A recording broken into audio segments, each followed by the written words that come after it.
विक्रांत ने गुफा के भीतर एक रहस्यमयी लिपि देखी, जिसे उन्होंने पहले कभी नहीं देखा था। वह पुराने समय के किसी शिलालेख की तरह प्रतीत हो रही थी। तपस्वी ने उनकी ओर देखा और कहा, यह वही अभिशप्त शिलालेख है जिसे पढ़ने वाला व्यक्ति या तो महान सम्राट बनता है या फिर विनाश का भागीदार होता है। विक्रांत ने ध्यान से देखा, और जैसे ही उन्होंने उन अक्षरों को छुआ, एक अजीब सी शक्ति उनके भीतर समा गई। अचानक उनके दिमाग में पुरानी स्मृतियां कौंधने लगीं। एक युद्ध जिसमें उनका परिवार विश्वासघात का शिकार हुआ था, और एक गुप्त मार्ग जिससे वह अपनी शक्ति को पुनः प्राप्त कर सकते थे। यह क्या है? मैं यह सब क्यों देख रहा हूं? विक्रांत ने चौंकते हुए पूछा। तपस्वी गंभीर स्वर में बोले, यह तुम्हारा पूर्व जन्म है, और यह तुम्हारा कर्तव्य है कि तुम अपने पूर्वजों के अधूरे कार्य को पूरा करो। अगर तुम इस सत्य को स्वीकार कर सको तो तुम्हें एक महान रहस्य सौंपा जाएगा। विक्रांत ने दृढ़ निश्चय कर लिया था कि वह इस रहस्य से पर्दा उठाएगा। तपस्वी ने उन्हें बताया कि इस रहस्य की कुंजी गुप्त मार्ग में छिपी है, जो महल के भीतर ही कहीं स्थित है। लेकिन मैं महल कैसे जाऊं? वहां मेरे शत्रु मेरा इंतजार कर रहे होंगे। विक्रांत ने चिंता व्यक्त की। हर महान योद्धा को छल और रणनीति भी सीखनी पड़ती है।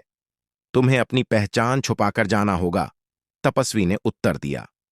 उधर अनाया महल में छिपे षड्यंत्रों की गहराई में जा रही थी। उसे एक पुरानी किताब मिली जिसमें लिखा था कि राजमहल के नीचे एक गुप्त सुरंग है, जो राज्य के असली उत्तराधिकारी की परीक्षा के लिए बनाई गई थी। क्या यह वही सुरंग है जहां से भैया सुरक्षित निकल सकते हैं? अनाया ने खुद से प्रश्न किया। राजमहल और गुफा, दोनों स्थानों पर सत्य की खोज चल रही थी। अब देखना यह था कि कौन पहले अपने लक्ष्य तक पहुंचता है, विक्रांत या उनके शत्रु। विक्रांत अपनी पहचान छुपाकर महल की ओर बढ़ रहा था। वह एक व्यापारी का रूप धारण कर चुका था और महल में प्रवेश करने की योजना बना रहा था। इस दौरान उसे एक रहस्यमयी व्यक्ति मिला, जो उसके बारे में सब कुछ जानता था।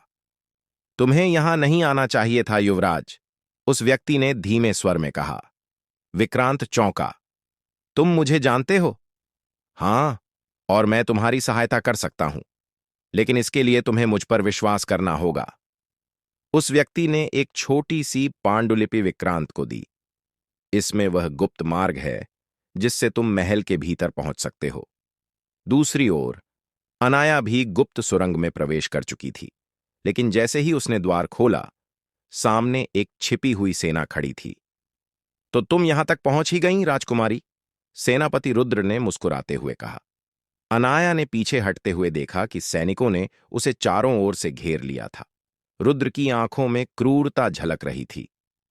अब कोई बचाने नहीं आएगा, रुद्र ने तलवार निकालते हुए कहा। लेकिन तभी गुप्त मार्ग से एक विस्फोट हुआ और धूल के गुब्बार के बीच विक्रांत प्रकट हुआ। अनाया, पीछे हटो, विक्रांत ने ऊंची आवाज में कहा। रुद्र हंसा। तो तुम जीवित हो, युवराज? बहुत अच्छा, अब तुम्हें और तुम्हारी बहन दोनों को मारने का अवसर मिला है।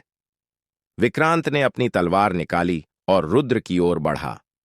दोनों के बीच भीषण युद्ध छिड़ गया। अनाया ने भी अपने पास पड़े भाले को उठाया और सैनिकों से मुकाबला करने लगी।